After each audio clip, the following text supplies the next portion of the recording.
Hi, I'm Jake, 32, and last month my entire family turned on me over a fortune they didn't even know I had. It was Thanksgiving, the day I learned my sister had been snooping through my laptop, and accidentally exposed that I had $12 million.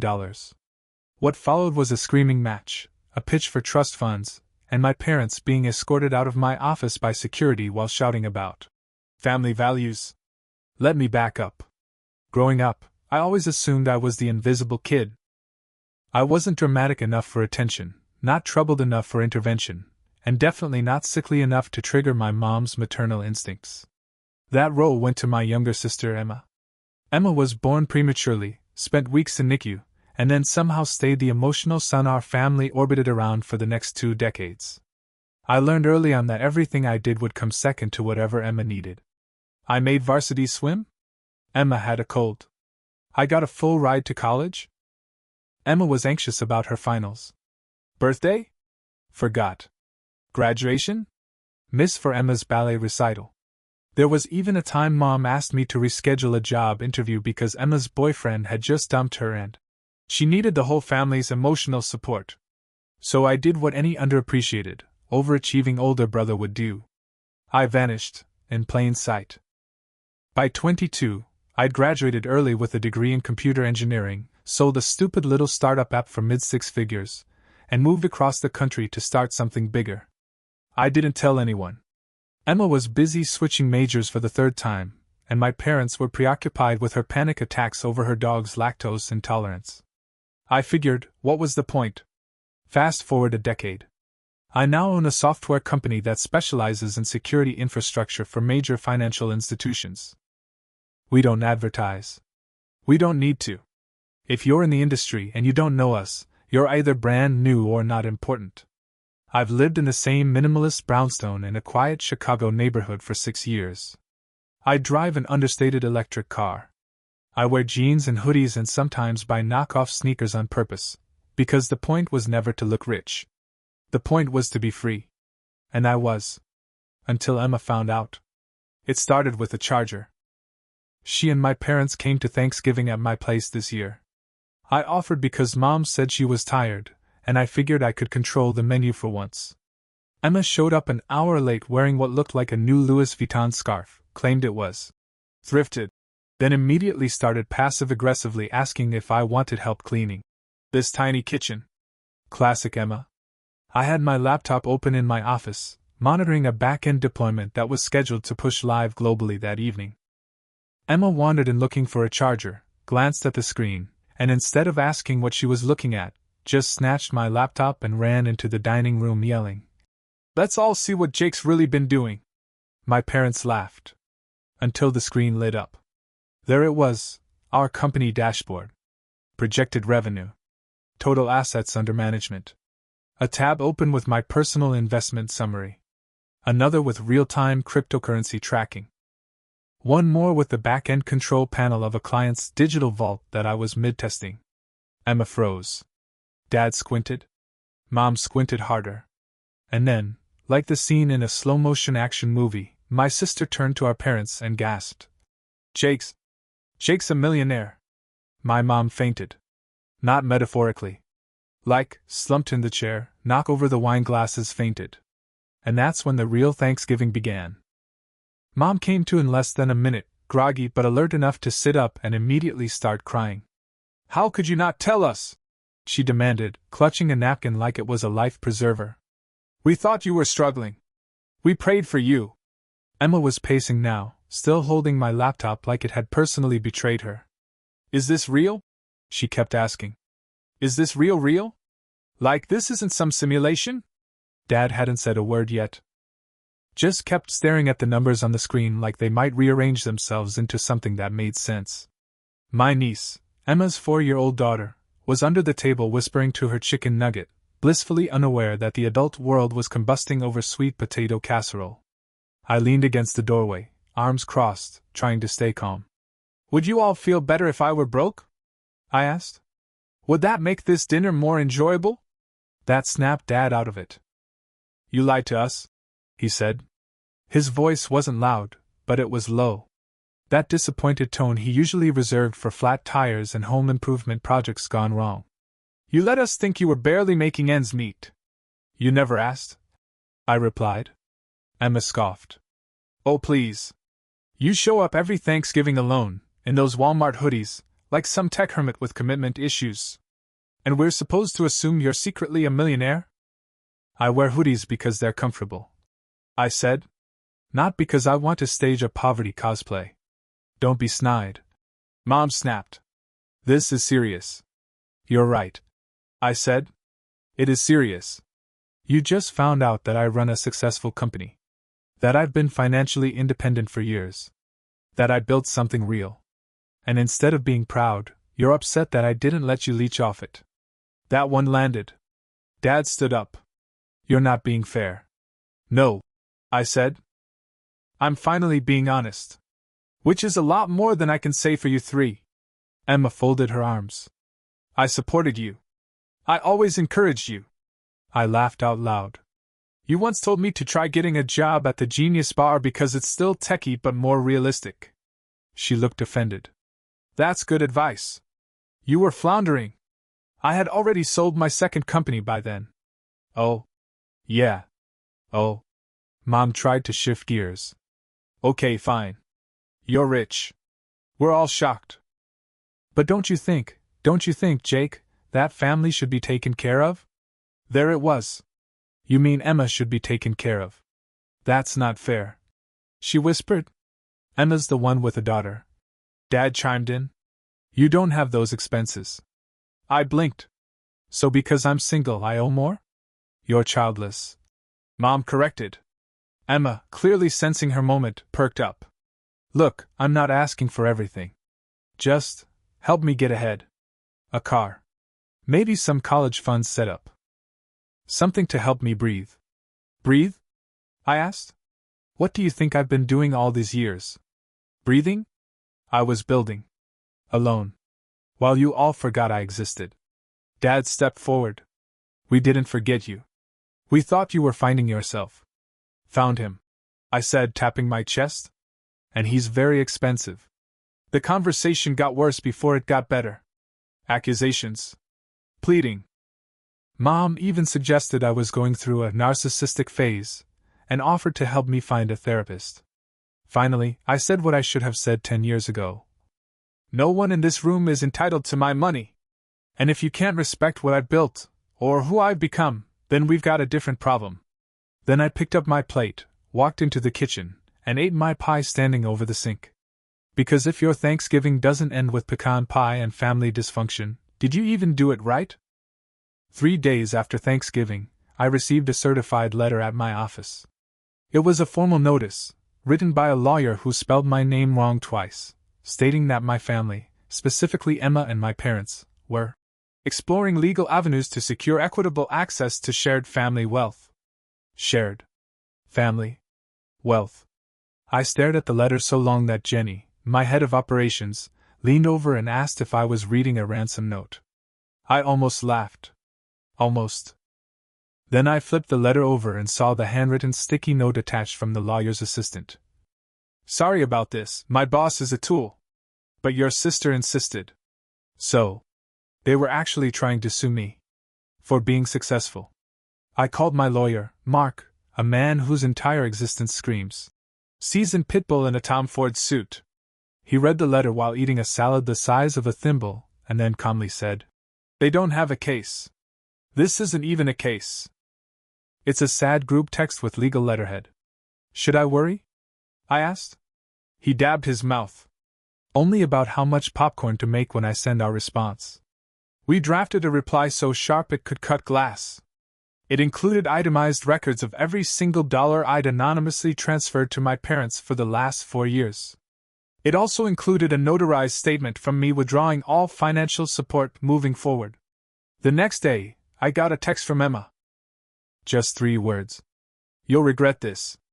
2 hours later, she posted a TikTok video titled, When Your Brother Betrays the Whole Family After You Protected Him for Years. It featured sad music, old childhood photos of us, and a monologue about rising above pain. It got 23,000 views in 24 hours. The comments were a dumpster fire. OMG, he sounds toxic. Ugh, siblings who gatekeep money are the worst. Girls start a GoFundMe. Then someone dug up my old college graduation photo and posted it with the caption, "This him? He looks like he still lives in his mom's basement." Cool. So now I was being harassed online and being slandered by my own blood for not cutting them a slice of a pie they didn't even help bake. Jenny found me that afternoon in my office, staring out the window. "You good?" she asked. I shrugged. "My sister's trying to cancel me." Jenny paused. "Do you want me to leak the part where she stole your laptop during a private financial transaction? I still have the security footage." I smiled. "Tempting. Or," she added, "we could finish what you started." I turned. "What do you mean?" She held up the latest client request, a Saudi collector with an unconfirmed Faberge egg and a fat check attached. "Build. Bigger." Something clicked. For years I had worked in silence, playing small to keep the peace, living beneath my means, under the radar, avoiding attention because I didn't want to deal with this exact moment, where family entitlement meets public exposure. But now I was done hiding. Within 2 weeks, I'd made 3 big moves. First, I transferred my company's ownership structure into a trust, making it litigation-proof. Second, I filed for a trademark on my brand under a newly launched luxury authentication arm, with my real name front and center. And third, I bought a building. Downtown. Historic. Gorgeous. 3 floors of sunlight and hardwood and vault-protected labs. It was mine. The new headquarters of Wexler Authentication and Provenance. Emma went viral for 48 hours. I built an empire. I think I won. 1 month later, my mother showed up at my office unannounced, holding a pan of lasagna like it was a peace treaty. Security called up from the front desk. "There's a woman here. She says she's your mom and she's here to bring you lunch. Also, she's crying." Of course she is. I almost told them to send her away. But then I remembered the last time she cooked for me, junior year of high school when I got pneumonia and she left a bowl of chicken soup on my desk like it was a reward for not dying. So I sighed and told them to let her up. She stepped off the elevator looking around like she expected to find cobwebs and pawnshop counters. Instead, she saw vaulted ceilings, exposed brick, and employees in tailored clothes walking briskly between glass-walled labs. "Jake," she whispered, "I thought you said you worked in antiques." "I do," I said. "Just very, very expensive ones." I led her to my office, a sleek corner suite with an actual view of Lake Michigan. She placed the lasagna on my desk like she was offering it to royalty, then stood in awkward silence as I sat down behind the desk. "So," I said, "what's the occasion?" She wrung her hands. "I just thought maybe we could talk. About everything." "That's vague." She sat down across from me. "Your father and I, we didn't know. We had no idea. If we had known, you would have been nicer?" I asked. "Paid attention? Been less dismissive?" She flinched. "That's not fair." I leaned back in my chair. "You want to talk? Let's talk. About how every time I achieved something you called it cute. About how you never once came to see me speak, even when I gave a keynote at Northwestern. You remember what you were doing instead that weekend?" She looked confused. "Emma had strep. You cancelled. Again." "I was trying to be a good mother," she said quietly. "To one of your kids," I replied. She swallowed. "I came today because I wanted to say sorry." That caught me off guard. "What?" She reached into her purse and pulled out a folded envelope. I wrote it down. I wasn't sure I'd have the guts to say it. But here it is. I opened it. Inside was a handwritten note that began with, "Jake, you were never invisible. I just wasn't looking in the right place." It wasn't perfect. It wasn't complete. But it was something. Then she said the wildest thing I've ever heard come out of her mouth. "I think you should stop sending us money." I blinked. "What?" "I know your father will be furious. But it's not right. We never earned it. And Emma, well, Emma needs to stand on her own 2 feet for once." I just stared. This woman, who once told me I needed to stop dreaming big and be more realistic, was now telling me to keep my money. Are you dying? I asked. She actually laughed. No. Just finally seeing clearly. We sat in silence for a while after that. Then she asked if she could get a tour. I said yes. She met my team. She saw the lab. She even complimented Jenny on her excellent posture, which Jenny took as a weird but sincere compliment. Before she left, she hugged me. A real one. The kind that squeezes ribs and lingers. As the elevator doors closed behind her, I stood in the hallway for a moment, holding the lukewarm lasagna and thinking. Well, that was unexpected. Of course, peace with Mom didn't last long. Because 3 days later, Emma sued me. Like, for real. I found out about the lawsuit the same way most people discover they've been dragged into a mess, through a headline someone texted me with zero context. Tech millionaire sued by sister over hidden inheritance she claims was meant for both. My assistant texted it to me with, should we be worried? I opened the article. It featured a blurry photo of Emma, probably one she'd submitted herself, posing with folded arms and a facial expression that screamed, I'm the victim here. The piece painted her as a struggling single mom who just wanted her fair share, after her reclusive tech genius brother had selfishly hoarded wealth that was meant to be shared. She even dragged my parents into it. Apparently, the legal claim centered around the idea that our parents had intended for any family wealth, meaning mine, built without a dime from them, to be considered communal. Communal. Like we were a kibbutz. She claimed emotional contributions entitle her to at least 40% of my company's assets. 40. I laughed so hard reading that part, I had to sit down. Mark, my lawyer, was less amused.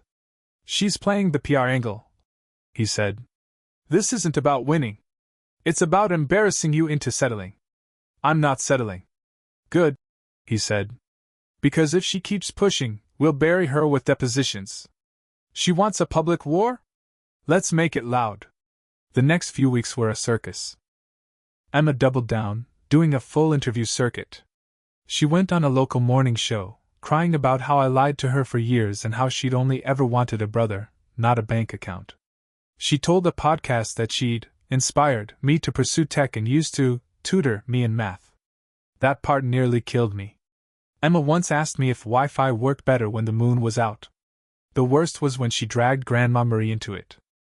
She posted a TikTok accusing our grandma, saintly, pie-baking, sarcasm-slinging Grandma Marie, of playing favorites. The internet turned fast. Turns out, people don't like watching someone punch upward and downward at the same time. The comments started shifting. If your brother built it, it's not yours. This screams jealousy. Girl, just get a job. Then the memes started. Someone stitched one of Emma's TikToks with the audio. My money don't jiggle jiggle, it's mine, not yours. It went viral. Emma deactivated all her accounts 2 days later. And finally, she did what everyone does when their public meltdown backfires. She blamed Mom. Claimed Mom pressured her to sue. That Mom told her I had secretly inherited a fortune from Dad's side of the family. That she never even wanted the money but was goaded into the legal action. I got the message a few days later. One line from Emma. I'm dropping the lawsuit. Congrats, you win. No apology. No ownership. Just defeat wrapped in bitterness. Mark popped a bottle of champagne in his office that afternoon. Jenny made cookies shaped like gavels. And me? I sent Grandma Maria a check with 7 digits and a sticky note. Thanks for always seeing me. P.S. Tell Emma it's not jiggle jiggle. Emma dropped the lawsuit, but the fallout didn't stop there. The damage she'd done didn't just bounce off and disappear. It rippled. Business partners called to make sure I wasn't getting dragged into something shady. A client in Zurich paused a 6-figure deal until the family situation was resolved. As if I was part of a mafia soap opera. And worst of all, my team started tiptoeing around me. Jenny wouldn't even make eye contact the Monday after the lawsuit was dismissed. When I finally asked what was going on, she hesitated. We weren't sure if we should say anything, she said. But your sister called the office line several times. She said she wanted to apologize. Let me guess, I said. She also wanted to explain her side and probably have a mature adult conversation that somehow ends in me writing a check. Jenny nodded slowly. Word for word. I sighed. Don't worry. She's blocked again. That might have been the end of it. But then Mom called. It was a voicemail. I almost didn't listen. But something about her voice caught me, quieter than usual, unsure. Hi, honey. I just wanted to let you know we've sold the house. I froze. That house. The one with the chipped paint and the rusty mailbox and the ghost of every ignored childhood achievement still echoing in the corners. We're moving into something smaller. More manageable, Mom said. I know it probably doesn't mean much. But I wanted you to know we're trying. Maybe not well. But trying. She paused. Anyway. Take care. And Jake. I really am proud of you. Click.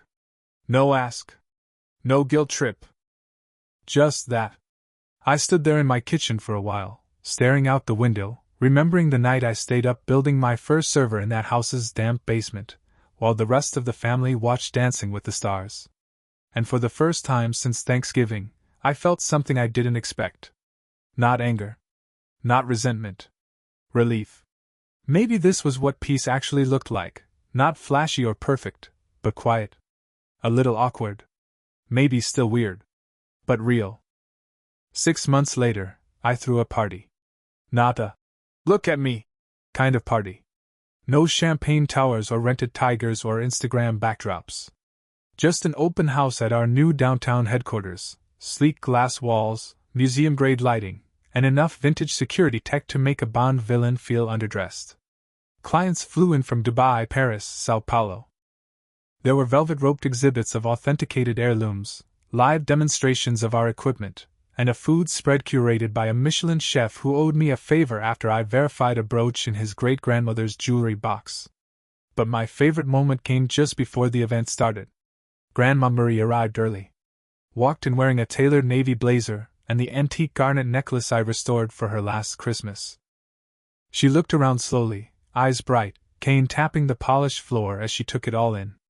I came up behind her. Well? I said. She turned, smirked. Took you long enough. That night she met a prince from Qatar, corrected a billionaire on the origins of Edwardian tiaras, and flirted with a retired French watchmaker who couldn't stop refilling her champagne. She was in her element. And so was I. Emma wasn't invited. Neither were my parents. I haven't blocked them, just stopped making space. The silence has been healing. My therapist says I've entered the reclamation era. I just say I'm finally living like the version of myself I used to dream about when I was 12, sneezing in my bedroom while everyone doted on my sister downstairs. A few weeks ago, I got a letter in the mail. Handwritten. No return address, but I recognized the handwriting. Emma. Jake. I don't know what I thought I deserved. But I know now that you earned everything. Every cent. Every ounce of it. I'm sorry for everything, truly. P.S. That Cartier bracelet you said was fake? You were right. It broke in 2 weeks. Touché. I haven't responded. I don't think I need to. Because here's what I've learned, being underestimated is exhausting. But it's also a superpower. People ignore you. They write you off. And while they're too busy assuming you'll never be more than average, you're quietly becoming exceptional. So yeah? I'm Jake. The family disappointment. And also, apparently, the family dynasty. Not bad for the invisible kid.